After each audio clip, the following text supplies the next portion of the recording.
Rosie Hardy. This is Rosie Hardy Gardening. Today's video we're going to be doing the September Q&A.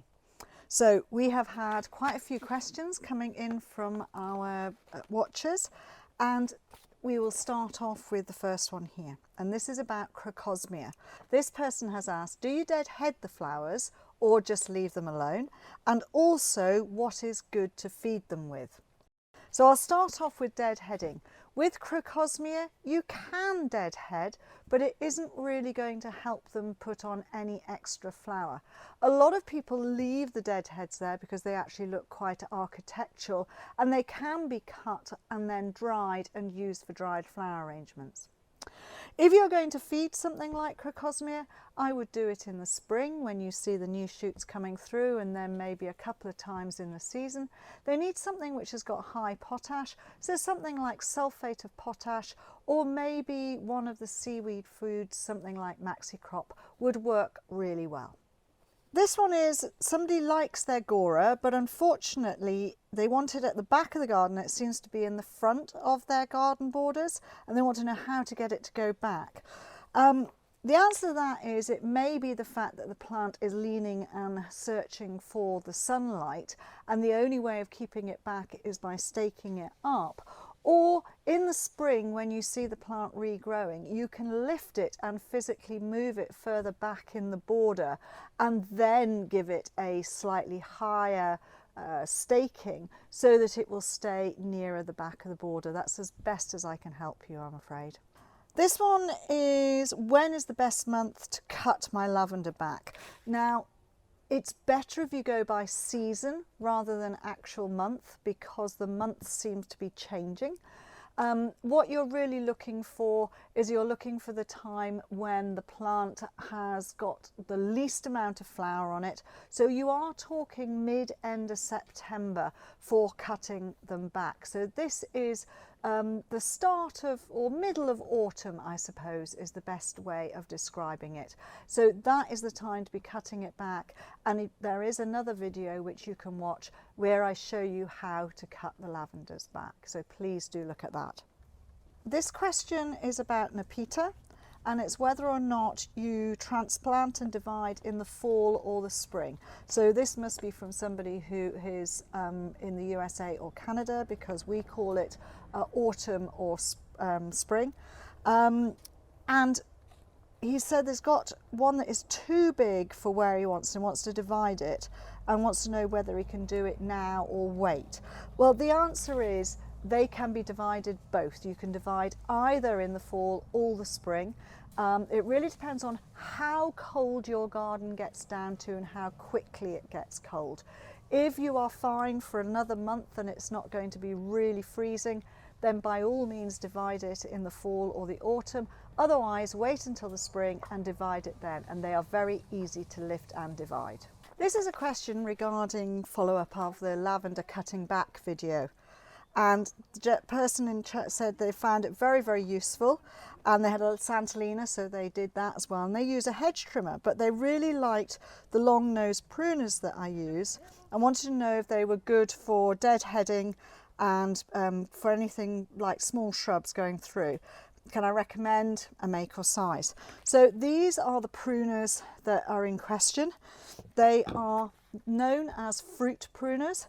So ARS fruit pruners, 300 litre, 300L.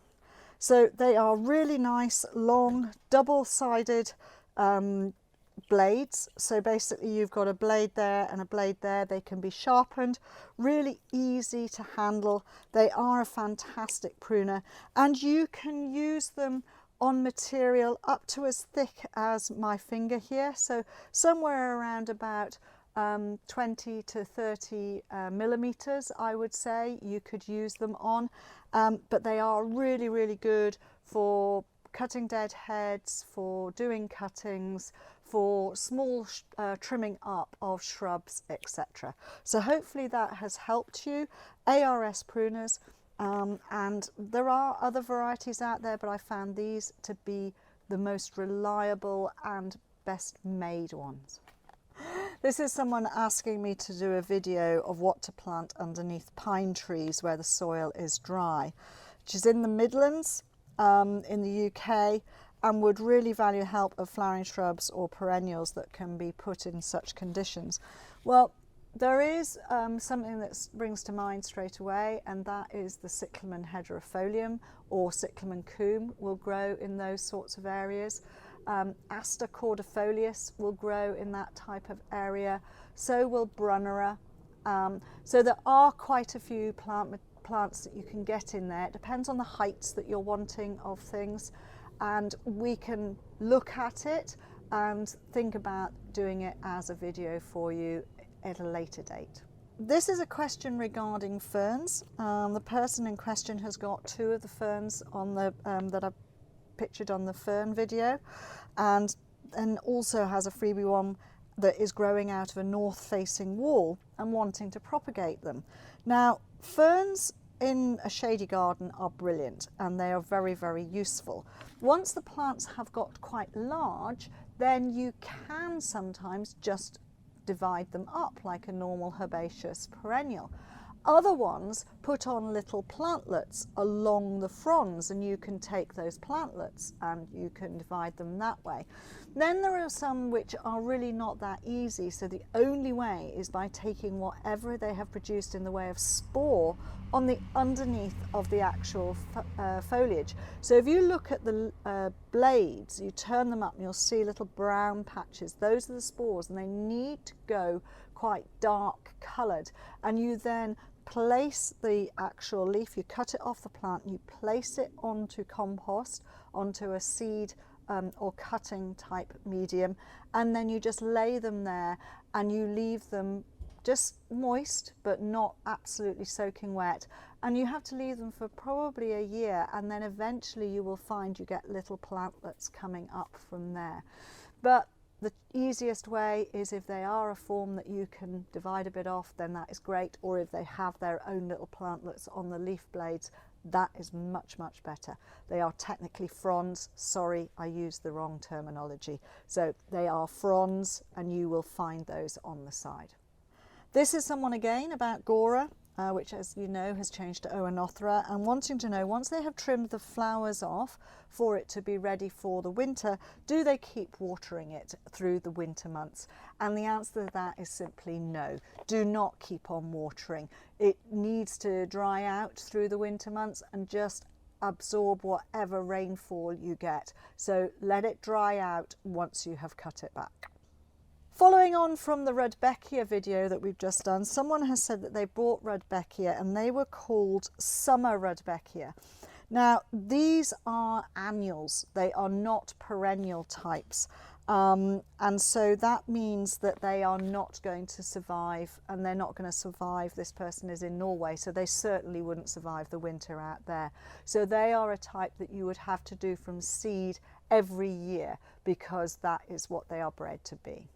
Here we've got somebody asking whether any of the Redbeckia are tolerant of shade, because they've got a perfect position for something underneath a birch tree, and they struggle to find taller perennials for that sort of position.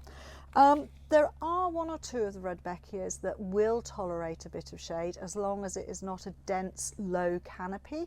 As long as the canopy is high and there is available light, then something like Redbeckia Henry Ellers will be fine in that sort of location. There are plenty of tall Symphyotrichums and asters that will also grow in those sorts of conditions.